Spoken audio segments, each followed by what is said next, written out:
So the guy who made Meta's Oculus, he's now building space weapons at $61 billion while wearing Hawaiian shirts, and I want to talk about it. Palmer Luckey built the Oculus Rift in his parents' garage when he was 17. He sold it to Facebook for $2 billion when he was 21. He got fired from Facebook at 24 because he donated to a pro-Trump political group, How the Tides Turn, and that was apparently too spicy for Mark Zuckerberg's HR department at the time. Most people would take $2 billion and go buy a boat, maybe start a B2B SaaS company back then. Palmer started a defense tech company, and today he's 33. That company, called Anduril, is worth $61 billion because they just raised $5 billion in a single round. Palmer Luckey is the kid who made a VR headset in a garage so people could play video games. He's now building drones that fly themselves, surveillance towers on the border, a missile defense shield in orbit. He went from AR to orbital weapons, kind of a revenge arc. A decade later, in today's climate, this guy would have been Mark Zuckerberg's right-hand man. But I guess thankfully for Palmer, he had other atmospheres to permeate. The numbers on this round are absurd.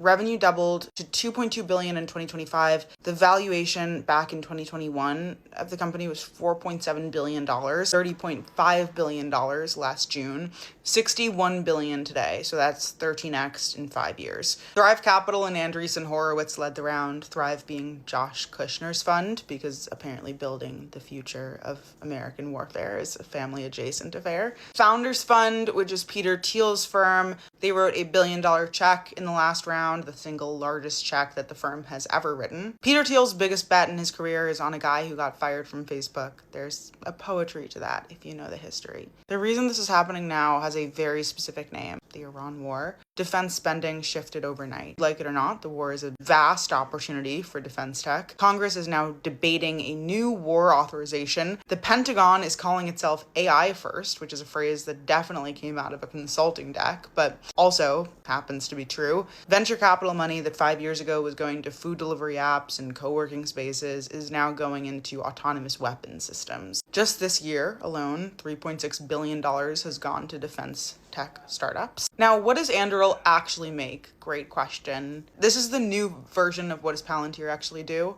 Kind of related even beyond the Lord of the Rings reference. Anduril makes drones that fly themselves and pick their own targets. Makes surveillance towers along the border that use cameras and AI to track movement without a human watching. Software that takes every camera, every sensor, every radar on a battlefield and turns it into data points. Stitches them into one screen so a commander can see everything at once. And this is the new one. It makes missile interceptors that sit in orbit. That is a sentence from the future. Satellites in space that shoot down incoming missiles. This is part of Trump's Golden Dome program. The US military is already using Anduril's stuff in the field. This is a company that is shipping weapons to the Department of Defense, war. It's built by a guy whose previous job was making you feel like you were inside of a video game, and you still kind of do, except this time it's real life. Luckey told CNBC that he would definitely take Anduril public. An IPO is coming. It's going to be big when it does. He will be ringing the bell in a Hawaiian shirt. Facebook fired this guy. He built a $61 billion weapons company somewhere in Menlo Park.